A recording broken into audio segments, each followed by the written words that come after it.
I thought I was recording for like 5 times now. Okay, so let's start over. 3. Here's my plate. Oh, Egypt's over there with Faith, and Caesar's over there with Hope. But yes, I got fish sticks, egg whites. I have made the mistake a few times of buying the egg yolk, and I don't like it. So it's the egg whites. I put some makeup on for you guys today. I use Himalayan salt for my food. I may sound weird when I say this, but it's not as salty as normal salt. But we'll see. And then I made my little sauce to dip my fish sticks in. Banana is the baby's because she's going to come over here and harass me. So we need to be prepared. But overall, that is our food.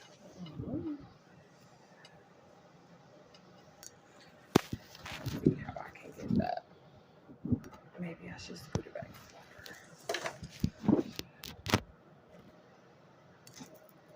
Recording.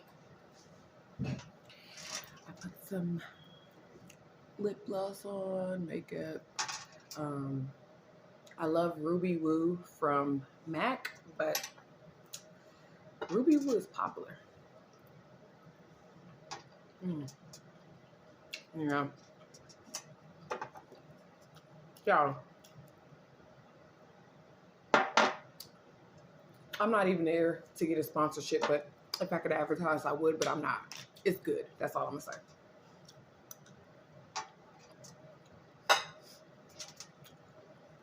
She's not crying today, though. I thought of a story time that I wanted to tell that I've already told before on this channel, but I deleted those videos. I deleted all my past content because I want this to be about what I want it to be about. So,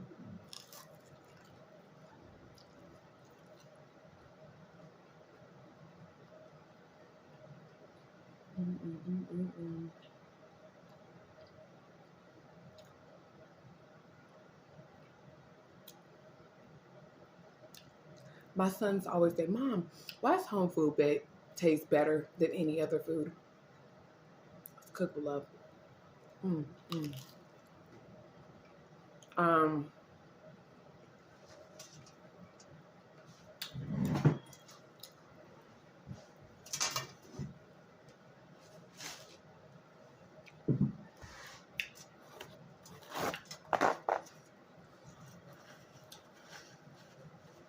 oh my gosh. So, got a video or a story time. My food's so good. This is breakfast. I plan on making a lunch video. Oh, she's coming.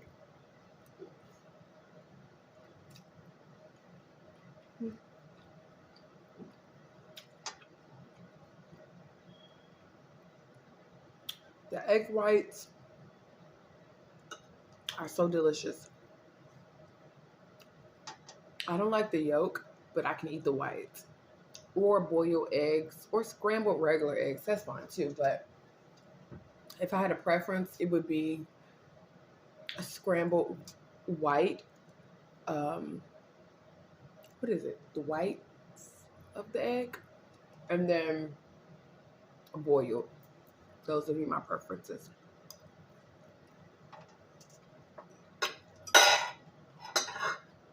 Hope you got to see my sauce.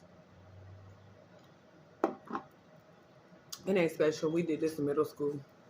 But if you want to know, let me know.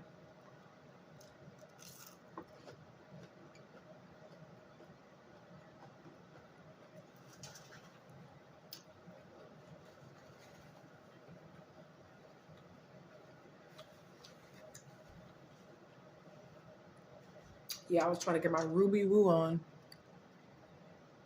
but it ain't happen.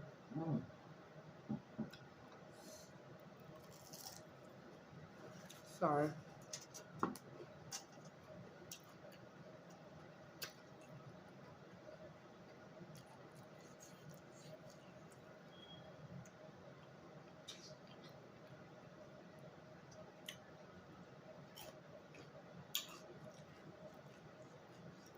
Mm.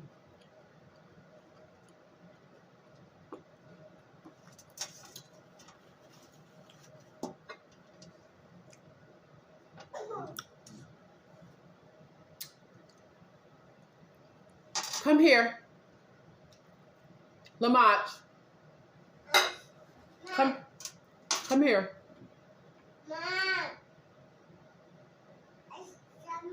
Oh my God. Come here. She didn't open up the yogurt, y'all, by herself and got it all over her face. Come here. If I'm going to get it by any means necessary was a person, it'd be my daughter. So, I'm so hungry. I should have probably made more of this because I wanted more of this than anything.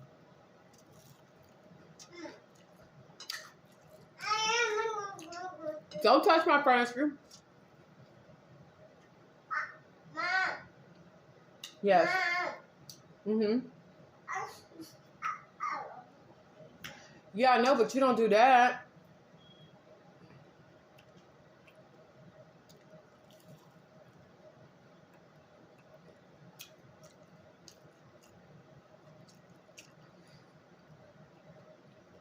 When I got pregnant with my second child, I was working at a hotel. It was like an efficiency type of hotel.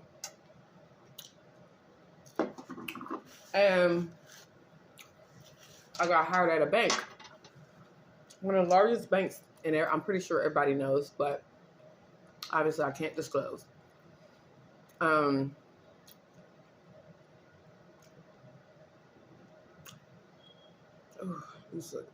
I can eat everything today. I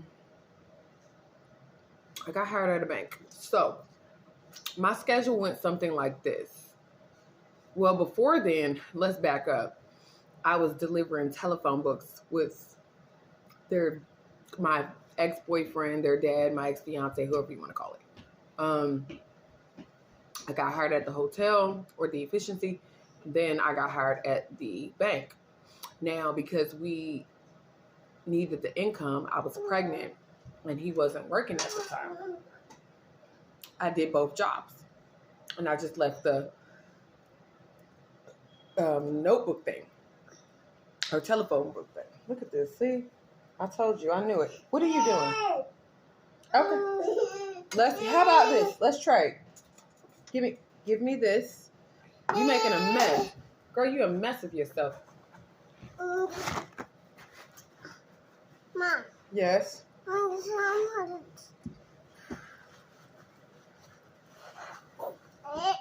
You want some eggs or you want your banana? What you want? You ain't getting that fish stick though. Oh. You want egg white. So, I took basically on, long story short, 2 jobs. And I was working at the hotel from 7 p.m. to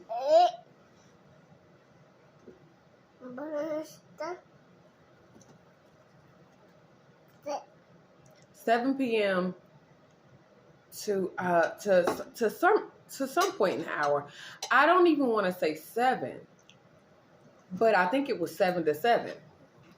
I'm not sure, but I was working there from 7 p.m. to whatever wee hours of the morning. And when I got off, I slept for maybe a few hours at home, and then I would get up and go to the bank and work my job there because my job there started at 8 in the morning. So basically, I was going from job to job, and the hotel knew that I was working 2 jobs at this point. So they would let me even sleep in certain rooms. Oh my gosh, God. I almost forgot.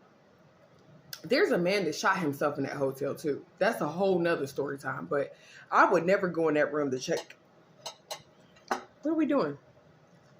I would never go in that room to check people out because juju, I don't know. It just weirded me out. So, that's called greed. When I started working for the bank, there was a girl that I met, and well, for this purposes, we'll call her Sienna. Okay. When I met Sienna, I met her when I was first interviewing for the bank position, and Sienna, she stared at me the whole time. Like, I'm talking about before the interview or whatever. Mind you, I'm pregnant with my second son. But when I went to start working for the bank, they didn't know that because I didn't obviously disclose it. And for two, I wasn't so far along to where they could see it. Where I was, but I'm pretty petite. So they couldn't see it. Probably was like 4 months pregnant. If that. Okay, so no.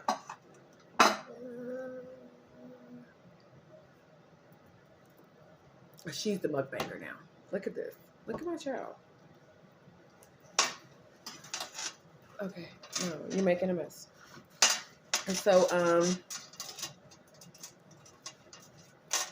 Sienna was staring at me. And when I first met her, I thought it was weird that she stared at me so often.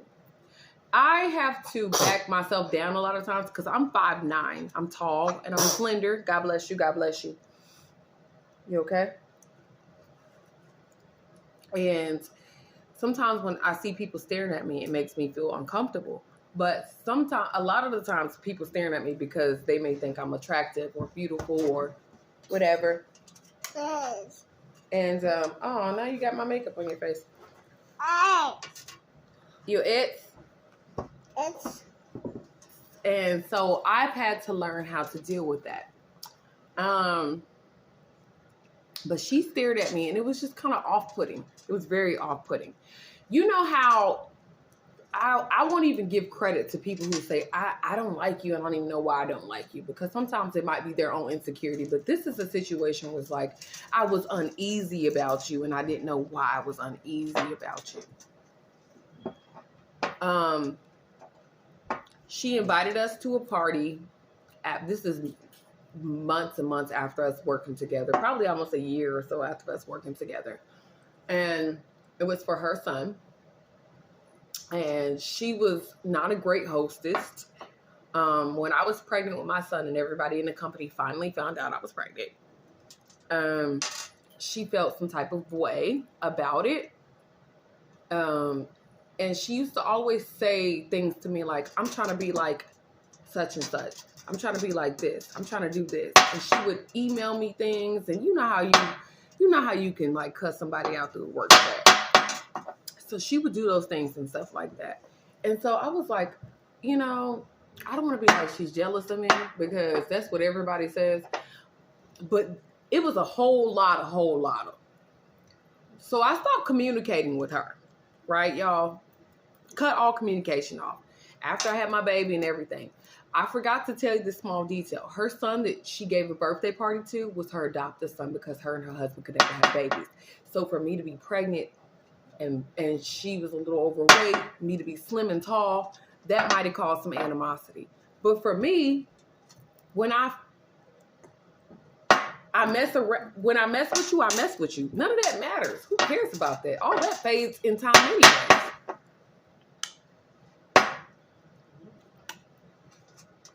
So one time we had a conversation before we went upstairs and she asked me why I stopped messing with her. And I said, well, I feel like you're bodacious and I don't really trust you or your intentions and you make me a little uneasy.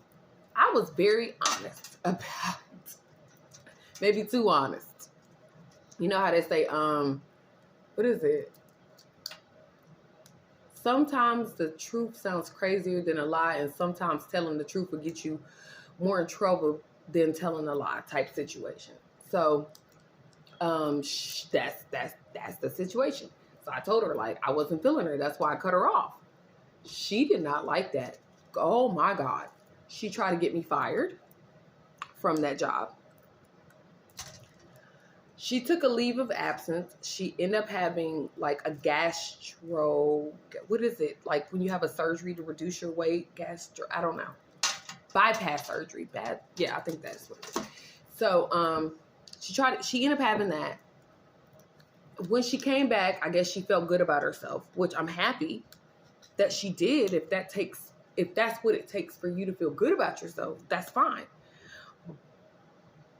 But her intent was still malicious. She emailed me talking about she had some food she wanted to give to me. Thanks for hitting me in my face. I'm going to take food from a woman that invited me to a party and treated me disrespectfully, that was jealous that I was pregnant,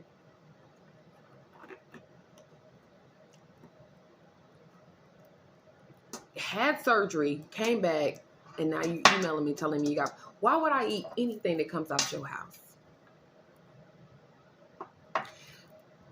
I would run into her occasionally because we still worked at the same company, the same bank together. And this is I didn't work in a banking center. I worked at corporate. So I would run into her. And she would try to have these conversations with me. How about we not do that? Here, banana. Y'all, she would try to have these conversations with me. She would offer me food. Here.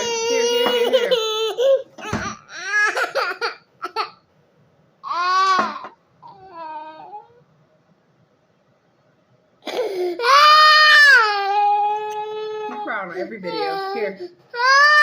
Okay, you can play with this, but you're not guzzling salt down your throat. No.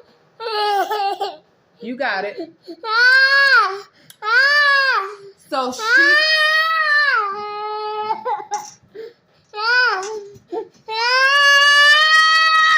she's like, I don't care that you're trying to have a YouTube. Comment below if you want to hear the rest of the story. Thank you for listening so far. But just to sum it up, just kind of be aware of people you're dealing with. And sometimes people get mad, you cut them off. And I'm definitely not accepting food from somebody or anything, a gift, a present, flowers from anybody that has proven to you that underlyingly they kind of envy you. And that there's that there. But stay blessed and be dangerous. And I'm going to take care of my little girl because she's just always fussy. She's going to cry more when she gets her hair done. But it's been a pleasure talking to you guys. Communicate with me. Let me know what's going on with you guys. I got a million stories I already told you. I dressed up for you guys today. Yeah. Peace. You going to say bye-bye? She's like, no.